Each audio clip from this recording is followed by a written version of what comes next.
Hello, darlings. Now, we all saw the videos of the person who's kind of made Harvard their entire identity on social media. And that also means that a lot of you saw the cringy shade thrown over at the extension school. Many of you were asking, what is the extension school? Is it real? Is it truly a part of Harvard? Well, I'm here to answer all of those questions. Disclaimer, I am a Harvard Extension student. In this video, I will do my best to answer what Harvard Extension School is, how you get admitted, the differences between the traditional and non-traditional route, the pros and cons of attending Harvard University's Extension School, and my overall opinion and experience being a Harvard University's Extension School student. Whew, that's a mouthful. Yes, there's a lot of shade and resentment from other students around the world and even some of students on campus who don't exactly understand what Harvard University's Extension School is or what it does. So I'm going to do my best to try to clarify a lot of that for you and hopefully get rid of some of that shade. However, there is a bit of an elitism from others, and let's face it, a lot of the shade is just coming from people who feel threatened that, oh, if these people say they're from Harvard, then that somehow diminishes what I have done. And that's the furthest thing from the truth. Harvard University consists of a variety of schools, degree granting schools, which are now Harvard Universities, they have several different online programs that are certificates where people who just want to continue their education can just get a certificate without taking an entire course. But those of us who are seeking a degree, it is a degree granted school. It is legitimate. You do pay tuition, but it's not as easy as you think. It's not an alternative to any of the other schools per se, and it's not an easy way to get into Harvard. So before we talk about what the Stitches School is and all of those things, I'll give you a little bit of my background. I come from a very non-privileged environment. I didn't have stable parents in my life. I ended up raising my siblings, which resulted in me getting my GED. And I do feel blessed on the back end because I was able to take that time to figure out who I am and what exactly I wanted before I dived deep into debt trying to secure my education. But on the other side, I did feel like I was missing out and missing things because everyone else was able to go ahead and move on with their lives. But I had other responsibilities. Thankfully, the extension school was flexible enough for me that I was able to do what I want and accomplish those goals. So, how did I find out about the extension school? Funny story, I got in a fight with my bio mom, a guy that I was seeing, like we got in a fight and just stopped talking, and I was just having one of those, okay girls come together, I need support nights. So we were watching Legally Blonde and having wine. And at the end of the movie, my girls were like, yeah, you can do this. I was like, yeah, forget those boys. Forget anyone who tells me I can't do it. I'm going to embrace my inner Elwoods. So naturally, we started Googling Harvard. And I was like, I'm going to apply to Harvard. Funny enough, the Harvard Extension School came out before the traditional things did. I was just trying to find a way. I don't know exactly what I was Googling, but somehow ended up on Harvard University's Extension School's website. And I was like, okay, here's my name, here's my number, here's my email, let's do this. And I didn't think anything else of it because when I sobered up, I kind of forgotten that I had done it. So months and months went past. At the time, I was Miss Atlanta, and I was just getting ready for the Miss Georgia pageant. And I was getting ready for the Miss Georgia pageant, and just life had kind of moved on for me. Then people had been emailing, but all of that was going to spam. Well, while we were at the Miss Georgia pageant, like literally, I was in my robe, hair and rollers, doing makeup, trying to get ready to go do the thing, and someone called me from Harvard Extension School, and I'm like, who is this? And I'd exchanged emails before, but I didn't really take it seriously. I thought someone was just like, haha, ho ho. And so the person's like, oh, well, I'm blah, blah, blah with the Harvard Extension School, and we, got your information. Are you still interested in being a Harvard student? And I'm just like, what? who is this?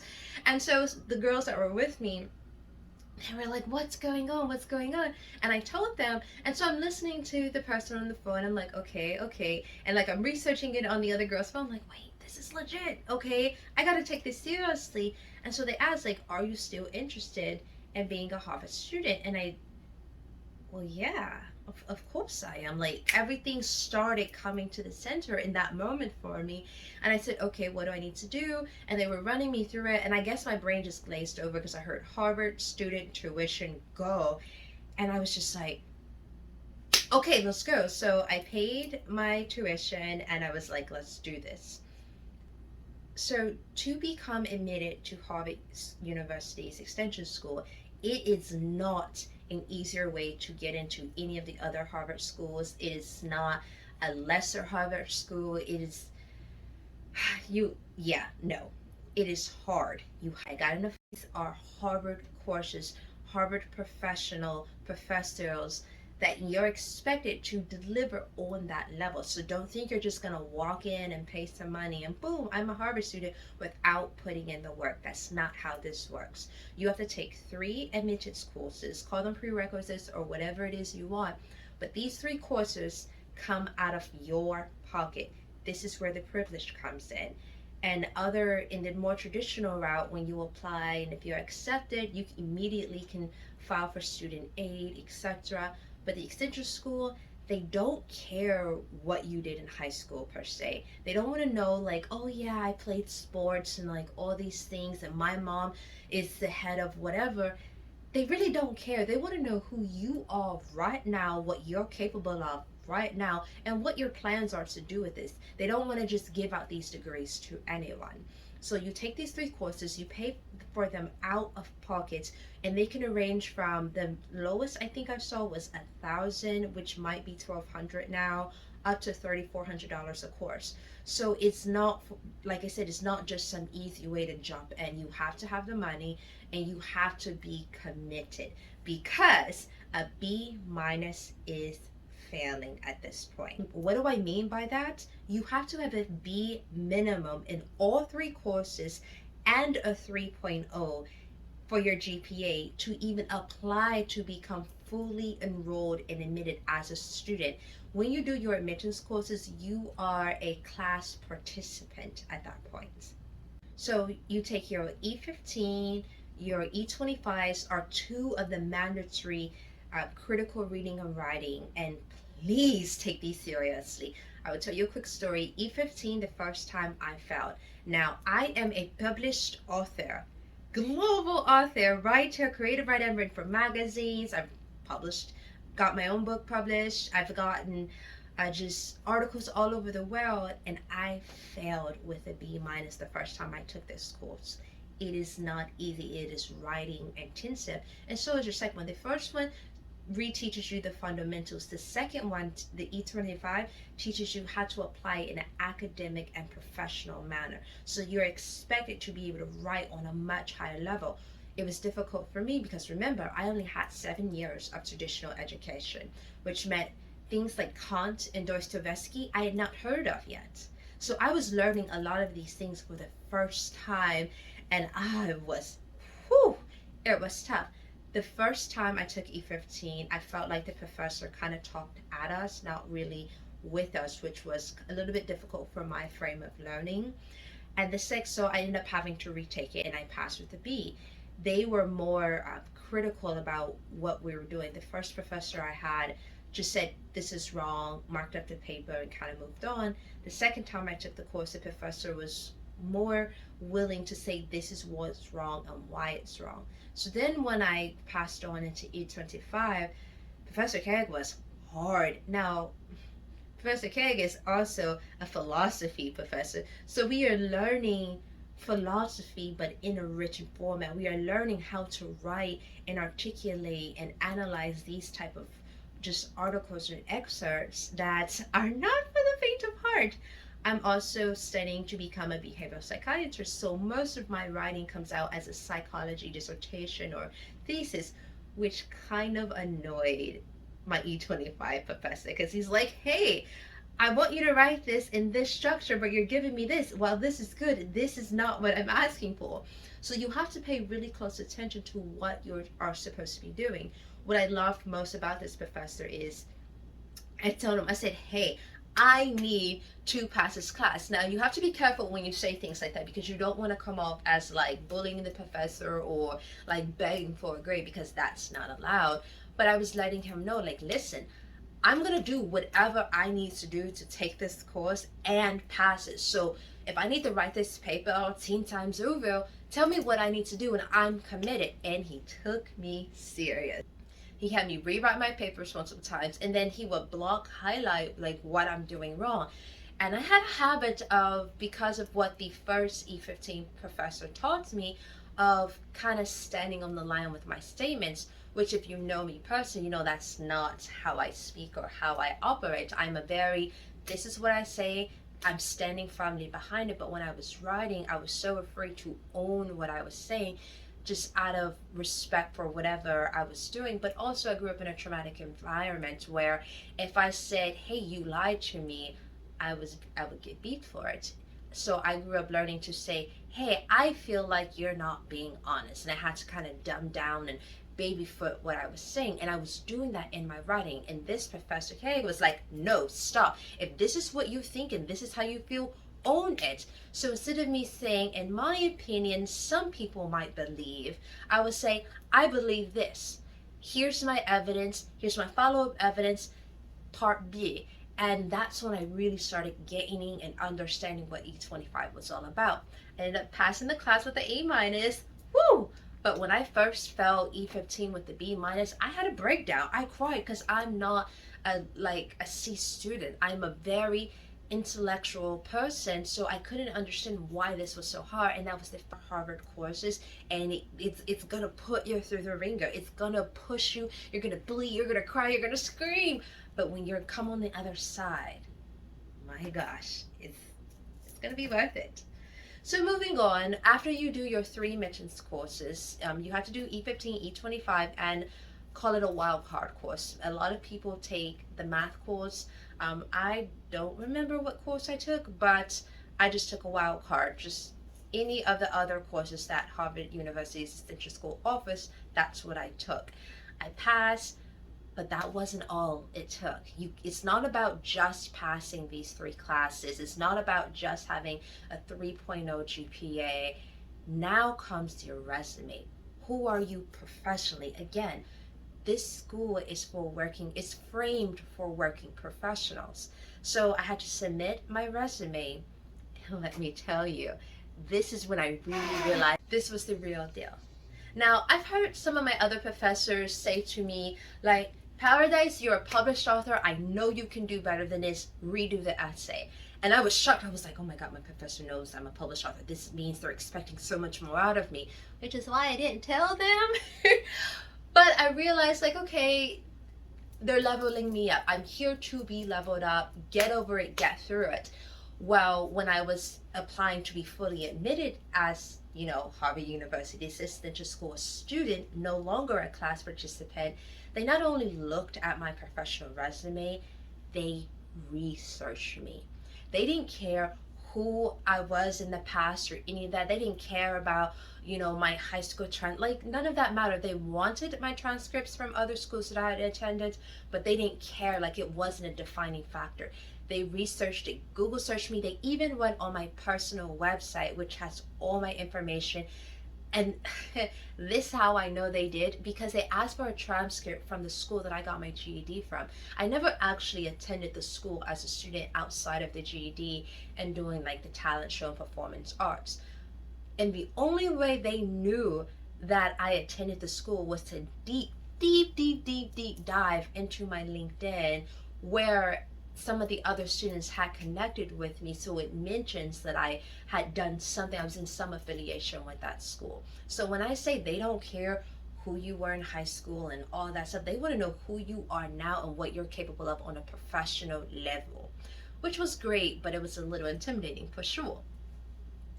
Now, you're admitted. You're in the extension school. Once you submit your resume, all that, your GPA, there's still no guarantee that you will get admitted. But there's a likelihood that you will get admitted. Once you're in, guess what? Those standards you're still held to. In the traditional school, we'll just talk undergrad. In the traditional way, you can have a D, sometimes even an F. At the extension school, the lowest grade, depending on your degree, is a C minus. Anything lower than that, you have to retake the course, especially if it's a required course. You have to retake it. So there is no loophole, there is no easy way out. Again, this is Harvard rigorous courses for working professionals, and they will push you. Now let's talk about pros. As you guys know, I own 9 companies, 2 of them are global humanitarian philanthropic missions. And I travel all over the world. I do my pageantry, I do all sorts of things. The pro for me is that I can do all these things while getting my education. Yes, there are jokes about Zoom University, but I think that it's amazing because some of my courses I don't actually need to be on campus for.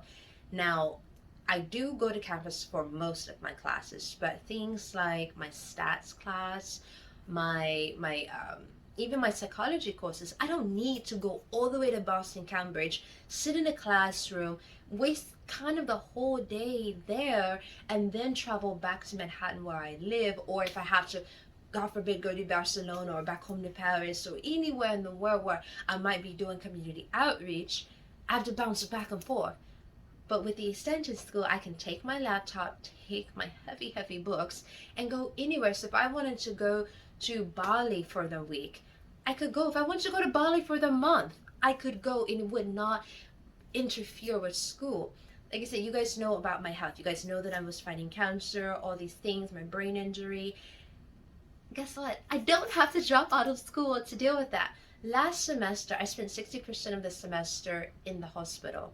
I've only missed 1 class since I've been enrolled in school, and that was only because I was going to radiology and I could not take my computer and my phone with me. But I was able to make up the class, I was able to make up the assignments. I have not missed anything. Had I gone the traditional route, say the undergrad program, I would have had to drop out. I would have missed way too many days to qualify for my degree, which would have been difficult. We all know Zuckerberg dropped out of Harvard so he can pursue his dreams and his goals. Imagine if Zuckerberg had chosen the extension school. He could have been creating everything he wanted, doing all his business stuff around the world while he was obtaining his education. And that is the beauty of the extension school. Doesn't make it any better or any worse than what anyone else chooses. It's flexible for me. I build school around my life versus some of the cons. So one of the biggest cons I can think of right now versus the traditional route to the extension school is our degree says in extension studies. And we hate it because what the heck is in extension studies? But don't worry, things are being moved, things are in motion to drop the in extension studies and label it the degree specifics program that we're in. We don't know exactly how that's going to work out. Another big difference is if you go to the Harvard Business School versus getting a business degree from the extension school, the business school will be a master's, like, MBA, and the extension schools will not be labeled as such. But remember, your degrees are in Latin, and most people don't pay attention to all the verbiage. It's just a way to differentiate. In my very biased opinion, I think that it's just to make sure that the business school degree candidates don't lose what they perceive as value. If you took an MBA from the business school or a master's from the master's school and you said, hey, I study business, they're not going to say, oh, nope, that's from the extension school, that's not real. They're not going to do that. How do I know? Because most of my friends are industry professionals. I have friends that are millionaires. I was literally in the marketing class that I took 2 semesters ago. One of my classmates is a millionaire currently. And he just, when we asked, why are you in this class? He was like, I want to further my education. I want to do more. That's it. That's simple. And he didn't want to have to be on campus at something like the business school. And I was just like, wow. Now, it is a bit tricky because in some of my courses, I am taking classes with master's students. And that means that it can be what I feel sometimes a little bit difficult, because if the class is framed for uh, a specific type of student and you're an undergrad, then it's tricky. But nonetheless, I'm getting through it.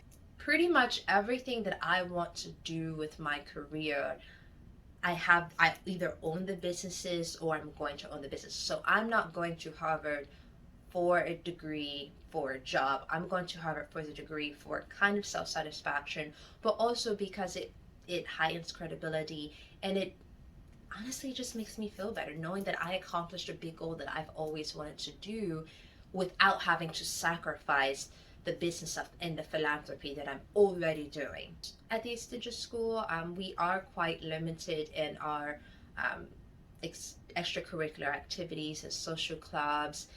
We get limited, but people, again, they are working on, there's a lot of us very reasons why you'll probably see that there's not as many social clubs for the extension school as the other traditional schools, because a lot of the extension school students are everywhere around the world. You literally could be in school with someone from Florida and India and China, like it doesn't, everywhere around the world. There's no classroom just box. Everyone's not flooding into Boston and Cambridge for this, which is bittersweet because you have to go on the time zone that the school is on.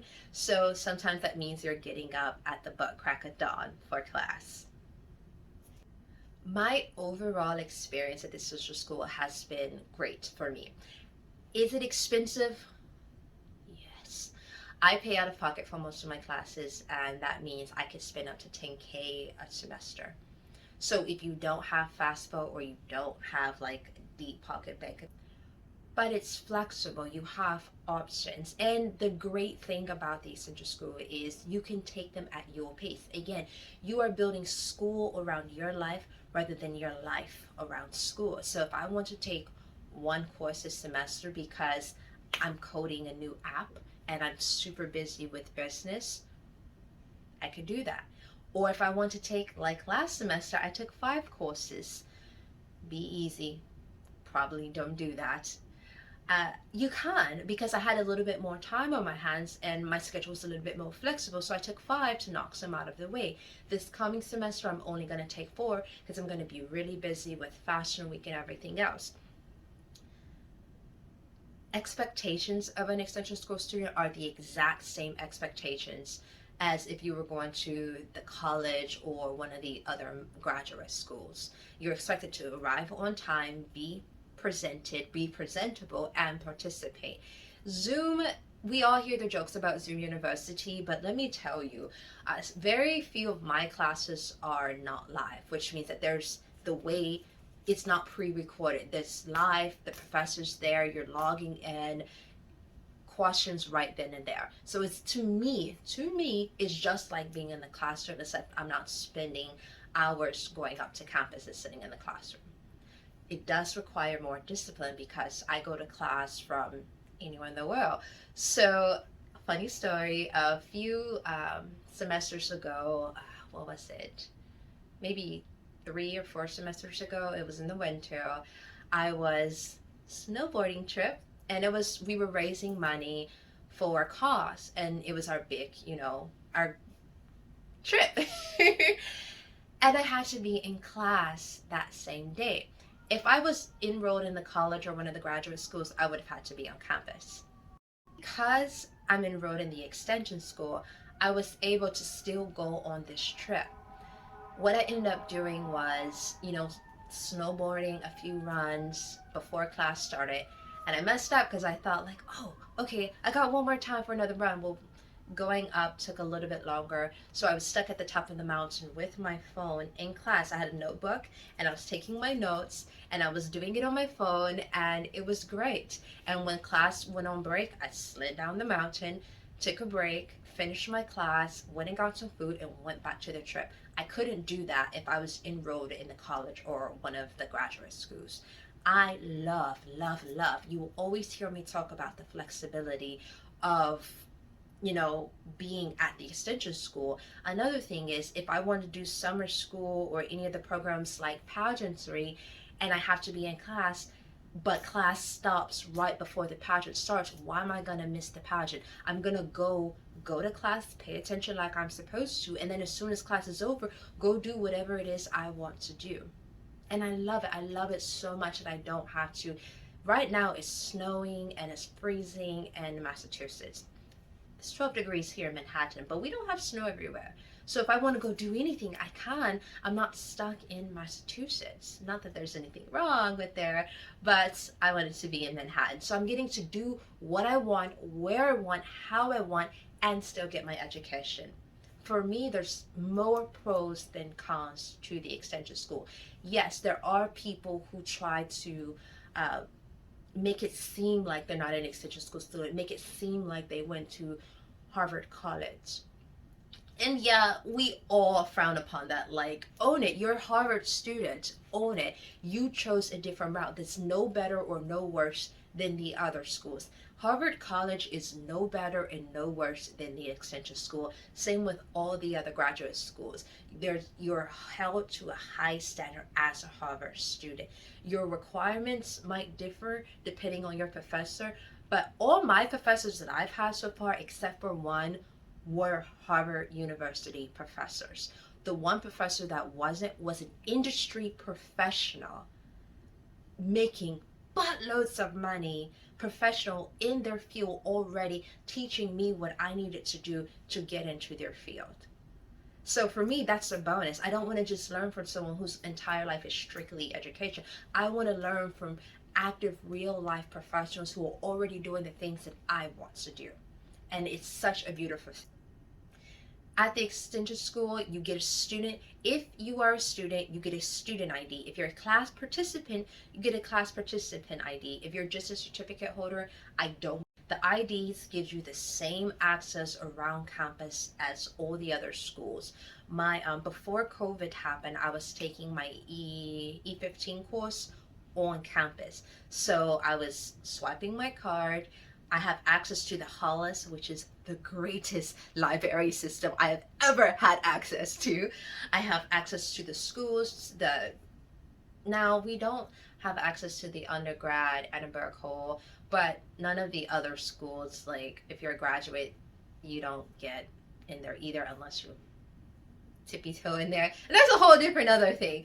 But your ID gets you into all the things, Harvard Games, all that. You are a Harvard student. So if you are an extension school student, own that, baby, because the decision you just made was, I want my education while I have my professional career. And it's not just for just professionals, because some of my classmates are having babies and things, and for them to be on campus while they're going through pregnancy is crazy. They need flexibility, they need rest, they need flexibility. Nobody wants to be running up and down stairs while you're 8 months pregnant, or have to sacrifice your education because you're 8 months pregnant. You know what I'm saying? So for them to have the flexibility to do that is an absolute beautiful thing. For those of us who don't want children, who are working professionals, like I said, I'm building my empire while I'm getting my education. It doesn't get any better than that. I have friends that are in the traditional route. I have friends that aren't. I have friends that are certificate holders. I go to class with millionaires. So I'm networking with the people, because we all know Harvard is in a fantastic networking system. I'm networking with the people who've already doing what it is I want to do and more. Not other students who are still bumping into each other, trying to figure it out.